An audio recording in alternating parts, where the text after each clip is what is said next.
আচ্ছা, আজকের এই উচ্চ পর্যায়ের একাডেমিক সিম্পোজিয়ামে সবাইকে স্বাগত জানাচ্ছি।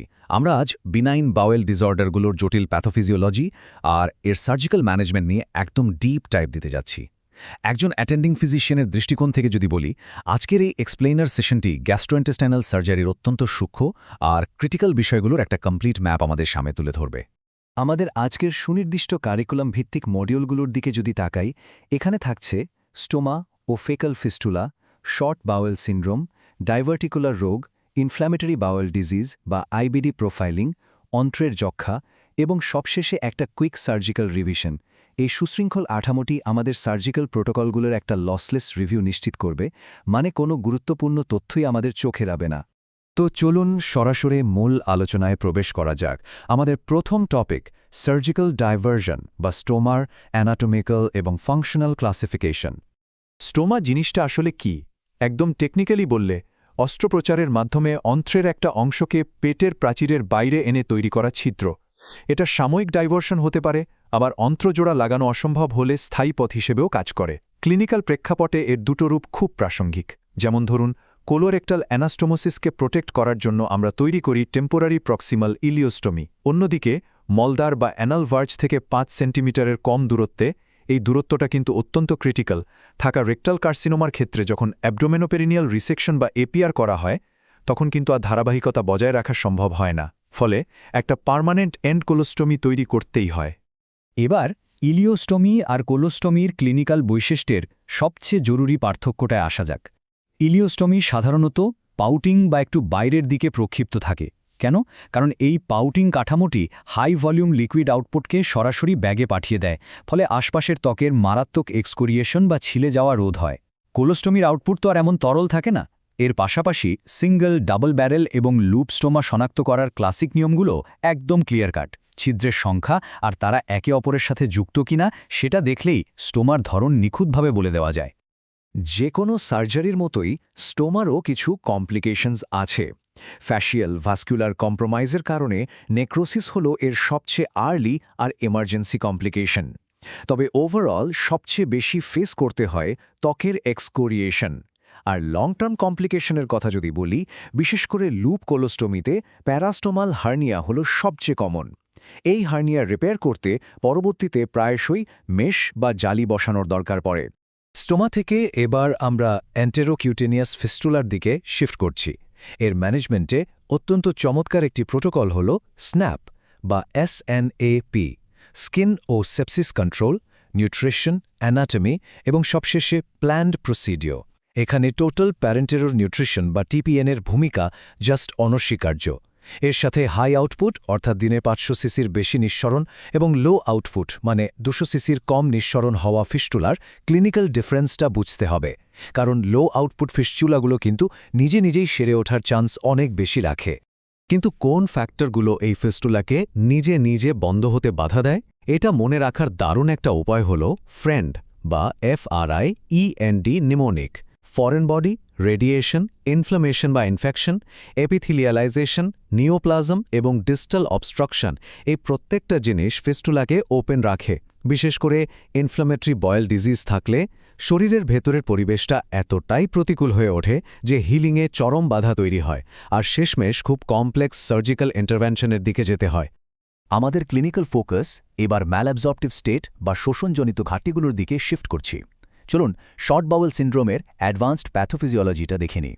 শর্ট বাওয়েল সিন্ড্রোম বা SBS তখনই বলা হয় যখন অবশিষ্ট ক্ষুদ্রান্তের দৈর্ঘ্য 200 সেন্টিমিটারের নিচে নেমে যায়।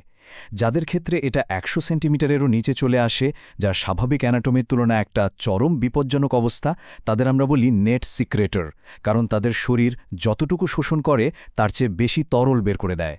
সুপিরিয়র মেসেন্টেরিক আর্টারি অ্যাম্বোলিজম হল এর সবচেয়ে প্রধান কারণ। এছাড়াও ক্রোনস ডিজিজ, ট্রমা বা বাচ্চাদের ক্ষেত্রে পেডিয়াট্রিক ম্যালরোটেশনের মতো বিষয়গুলো এর পেছনে বড় ভূমিকা রাখে। অন্ত্রের কার্যকারিতা বাড়াতে আমরা মূলত দুটো সার্জিক্যাল পদ্ধতির কথা বলি, বিয়াঞ্চি এবং স্টেপ প্রসিডিওর। বিয়াঞ্চিতে অন্ত্রকে লম্বালম্বি স্প্লিট করা হয়, যেখানে ভাস্কুলার কম্প্রোমাইজের বেশ ভালো একটা রিস্ক থাকে। অন্যদিকে স্টেপ পদ্ধতিতে জিগজ্যাগ লিনিয়ার স্টেপলিং করা হয়, যা খাবার পাস হওয়ার ট্রানজিট টাইম কমিয়ে দেয়। এখানে মনে রাখতে হবে ইলিয়ামের অ্যাডাপটিভ বা মানিয়ে নেওয়ার ক্ষমতা জেজুনামের চেয়ে অনেক বেশি, তাই এলিওসিক্যাল জাংশন হারানো মানে ভিটামিন B12 বা B12 ঘাটতির প্রবল ঝুঁকি। এই ধরনের পেশেন্টদের অনেক সময়ই টেট্রিগ্লুটাইডের মতো বিশেষ ফার্মাকোলজিক্যাল সাপোর্টের উপর নির্ভর করতে হয়। এবার আসা যাক আমাদের তৃতীয় মডিউলে, যেখানে ম্যাসিভ লোয়ার গ্যাস্ট্রোইন্টেস্টাইনাল ব্লিডিং এবং একদম স্পেসিফিক অ্যানাটমিক্যাল ত্রুটিগুলো নিয়ে আলোচনা করা হবে। ডাইভার্টিকুলাইটিসের সিভিয়ারিটি মাপার জন্য হিংসে ক্লাসিফিকেশনের কোনো বিকল্প নেই। স্টেজ 1 আর 2 এর জন্য পিকটেল ক্যাথেটার ড্রেনেজ সহ কনজারভেটিভ ম্যানেজমেন্টই বেশ কার্যকর। কিন্তু স্টেজ 3 আর 4, যেখানে পেরিটোনাইটিস ছড়িয়ে পড়ে, সেখানে ইমার্জেন্সি ল্যাপারোটমি মাস্ট, আর অনেক ক্ষেত্রেই হার্টম্যানস প্রসিডিওর অ্যাপ্লাই করতে হয়।